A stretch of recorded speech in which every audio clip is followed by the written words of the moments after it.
कंडियार भरिसां ॻोठ फैज़ मोहम्मद राजपुर जे रहवासी प्राइमरी उस्ताद पारां ॿासरनि जे मुबैना नाइंसाफ़ी ऐं कूड़ा केस दाख़िल करण ख़िलाफ़ नेशनल प्रेस क्लब अॻियां एहतजाज कयो वियो। इन मौक़े ते एहतजाज कंदड़ प्राइमरी स्कूल फैज़ मोहम्मद राजपुर जे हेड मास्टर उस्ताद रियाज़ुद्दीन राजपुर जे चवण हो त बिरादरी सां तालुक़ रखंदड़ ॿासर असांजो जीअण हराम करे छॾियो आहे। रोज़ानो घरनि ते हमला करे घरनि खे बाहियूं ॾेई ॻोठ मां लॾाइण जूं कोशिशूं कयूं पियूं वञनि। ॿासरनि जे ज़ुल्मनि खां तंग थी ॻोठ छॾे दरबदरी वारी ज़िंदगी गुज़ारण ते मजबूर आहियूं। हुननि जो चवणु हो त कुझु ॾींहं अॻु ॿासर घर ते हमिलो करे मुंहिंजे भाइरनि जे घरनि खे बाहियूं ॾिनियूं ऐं जंहिं में संदन अल्ह तल्ह सड़ी राख थी वियो। हाणे ॿासर मुंहिंजे फोत थी वियल भेणी वे फरमान राजपुर जे ज़रई ज़मीन ते हथियारबंद विहारे कब्ज़ो करे रहिया आहिनि।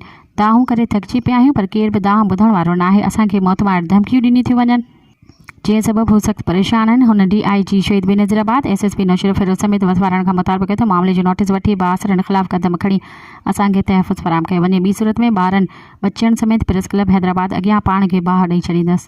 मज़ीद ख़बरनि ऐं तफ़सीलात लाइ विज़िट कयो असांजी वेबसाइट www.awamiNewsHD.com ऐं ॾिसंदा रहो अवामी न्यूज़ HD।